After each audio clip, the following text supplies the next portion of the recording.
تو وہ تو اللہ کی مرضی ہے, وہ تو شہداء کے لیے اللہ نے 70 حوریں رکھی ہیں جو بڑی قربانیاں دیتے ہیں. لیکن بہرحال اللہ ہم جیسے نالائقوں کو بھی دے دے تو بڑی بات ہے. لیکن اتنی بات ضرور ہے کہ ایک دفعہ غصے کا گھونٹ پی لیا اللہ کے لیے تو اللہ کہے گا اس کے سلے میں کم سے کم ایک حور تو تیری مرضی کی تجھے ملے گی. میرے بھائی پسند کی ایک بھی شادی ہو جائے نا پاگل ہو جاتا ہے آدمی, سمجھتے ہو؟ تو تم اللہ کی خاطر غصے کے کڑوے گھونٹ کو پی لو اور تمہیں پسند کی محبوبہ مل جائے دنیا میں تو اس کے لیے تم ہر وقت کڑوا گھونٹ پیتے رہو. تو آخرت میں اللہ کے وعدوں پہ کیوں یقین نہیں آ رہا؟ تو اللہ کہے گا آخرت تو غیب کی چیز ہے, تو وہ ایک بھی مل جائے بہت ہے. اس لیے غصوں پہ کنٹرول کرنا سیکھو. کنٹرول سمجھتے ہو؟ جاری کرو جہاں جاری کرنا مفید ہے, جہاں جاری کرنا مفید نہیں ہے وہاں برداشت کرنا سیکھو. اور جب مجبوری ہوتی ہے نا سب برداشت کرتے ہیں. بڑے بڑے لوگ ہم نے دیکھے غصے میں پاگل ہونے والے, باس کے سامنے غصہ آ رہا ہے ذرا بھی پاگل نہیں ہو رہے, کچھ بھی نہیں ہو رہے. باپ کے سامنے آتا ہے تو ایسے چنگیز خان بن جاتے ہیں. اور باپ کا جو حکم ہے شریعت میں دادا دادی نانا نانی کا بھی یہی حکم ہے. ان بوڑھوں کے سامنے آپ کو غصہ جاری کرنے کی اجازت نہیں ہے. استاذوں کے سامنے بزرگوں کے سامنے مت کرو جاری, ان کو اپنا بڑا بناؤ. دیکھو میں نے کالج میں اپنے ٹیچر سے تھپڑ کھایا ہے. کالج میں انسان عاقل بالغ ہوتا ہے. 2nd ایئر کا طالب علم تھا میں ایس ایم سائنس میں. ایک شعر غلط پڑھنے پر میرے اردو کے ٹیچر نے مجھے تھپڑ مارا تھا.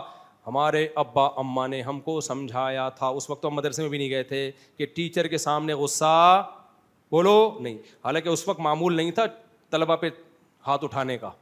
کالج میں تو ہوتا بھی نہیں ہے, پروفیسر اسٹوڈنٹ پہ ہاتھ نہیں ہو. میری ذرا سی غلطی پر استاذ نے تھپڑ مارا تھا مجھے, تو میرے ذہن میں ایک لفظ الحمدللہ نہ استاذ کے خلاف آیا, نہ میں نے زبان سے کوئی لفظ بولو نکالا. شاید کسی دوسرے طالب علم کو مارتے وہ آگے سے جواب دیتا. آج کل ایسا ہی سسٹم چل رہا ہے کہ تم کون ہوتے ہاتھ اٹھانے والے. ہم نے سنا ہوا تھا بھائی ٹیچر اگر ہاتھ اٹھاتا ہے تو بڑوں کے سامنے زبان درازی نہیں کرتے, چپ. میں نے کہا ٹھیک ہے بھائی. اب انہوں نے غلط کیا صحیح کیا یہ ان کا ہیڈ ایک ہے, یہ ہمارا ہیڈ ایک نہیں ہے. ہمارا ہیڈ ایک یہ ہے کہ ہم آگے سے رسپانس کیا کرتے ہیں. باقاعدہ یونیفارم میں بیٹھا ہوا تھا. ایک تو کالج جانا ہی بہت کم ہوتا تھا, صحیح ہے, کراچی میں کالج کون جاتا ہے, اور ہم جو کالج جاتے تھے بڑا الگ اسٹائل ہوتا تھا. ہم جب کالج جاتے تھے جو ہمارے کلاس فیلو, راستے میں کوئی گولے گنڈے والا نہیں چھوڑتے تھے ہم, کوئی خربوزے والا نہیں چھوڑتے تھے ہم, کوئی گنے کا رس ہم نہیں چھوڑتے تھے.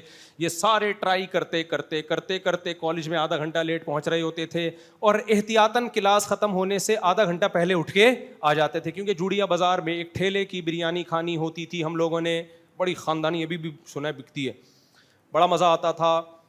تو تھوڑا انجوائے بھی کرتے تھے. کالج جا رہے ہو اور پھر کلاس میں تمیز سے بیٹھے ہو تو استاذ کو چاہیے آپ کو اور پروموٹ کرے, اپریشیٹ کرے. یار اس ماحول میں یہ بچہ آ کے بیٹھا ہوا ہے اردو کی کلاس میں, لیکن استاذ نے ہمیں کسی بات پہ لگا دیا. اس بات پہ نہیں لگا گولا گنڈا کھا کے کیوں آیا, کیونکہ ان کی کلاس میں بیٹھا ہوا تھا. وہ کوئی شعر میں نے غلط پڑھ لیا تھا, تھپڑ لگا دیا انہوں نے. تو ہم نے تو اللہ کا شکر ہے کچھ بھی نہ ذہن میں آیا, نہ ان کے خلاف منفی جذبات پیدا ہوئے. بھائی بڑے ہیں یار, تھپڑ لگا دیے. تو ویسے بھی یار بڑی عمر کا آدمی بھی لگا دے تو بھی چلتا ہے مارکیٹ میں, کیا خیال ہے؟ ٹیچر نہ بھی ہو, بوڑھا ہے بزرگ ہے, یہ بھی کافی ہے. تو اب مسئلہ یہ ہے کہ اللہ میاں کیا کہتے ہیں بھائی, غصے کے کڑوے گھونٹ کو پینے پر کیا ملے گا. ہو سکتا ہے وہ تھپڑ پہ شادیاں ہو گئی ہوں میری, کیا خیال ہے؟ اللہ نے کہا ہور ہور تو بعد میں, فی الحال تیری شادیاں کراتے ہیں. تو نے کیا کیا ہے؟ ہم نے اور بھی ٹیچروں سے تھپڑ بھی, ابا سے بھی کھائے, اماں سے بھی چانٹے کھائے. اللہ کا بڑا, تبھی ہم الحمدللہ نارمل ہیں. جو بچے ابا اماں سے پٹتے, کبھی بھی پٹے نہیں ہیں نا, وہ نارمل نہیں ہوتے. مارنا ٹھیک نہیں ہے بچوں کو, پڑھ پڑھ درندوں کی طرح کوٹ رہے ہوتے ہیں نا, یہ خود گدھے ہوتے ہیں جو اس طرح کی حرکتیں کر رہے ہوتے ہیں. کبھی کبھار واجب التھپڑ ہیں بچے. ایک تو ہوتا ہے نا واجب القتل, فتوے ہوتے ہیں نا یہ فلاں واجب القتل. تو ہر بچہ باپ سے واجب التھپڑ ہوتا ہے کبھی کبھار, کبھی کبھار, ٹھیک ہے نا. کوئی غلطی کرے بلا وجہ نہ مار. تو اس سے بچے کے سافٹ ویئر کیا رہتے ہیں بھائی, اپ ڈیٹ, بالکل فٹ رہتا ہے, اس کا امیون سسٹم بھی ڈیولپ ہوتا رہتا ہے. ورنہ بالکل برگر کی طرح, چھوئی موئی کی طرح اس کو بنا دیا, کسی کام کا نہیں رہتا. شادی تو سوال ہی پیدا نہیں ہوتا کہ وہ اپنی ذمہ داری پہ کر سکے. وہ ایسا برگر فیملی بن جاتا ہے کہ جب اس کو کوئی رشتہ بتایا جائے تو کہتے ہیں امی سے پوچھ کے بتاؤں گا. ہمارے دوست ایسے بھی ہیں, 35 سال کے ہو گئے, کم بختوں کی شادی نہیں ہو رہی. میں نے کہا بھائی شادی کیوں نہیں کرتے؟ کہہ رہی امی ابھی راضی نہیں ہے, امی سے پوچھ کے بتاؤں گا. ایسا ہی ایک بندہ تھا, اس کا میں نے کہیں پیغام بھجوا دیا اس کی امی سے پوچھ کے.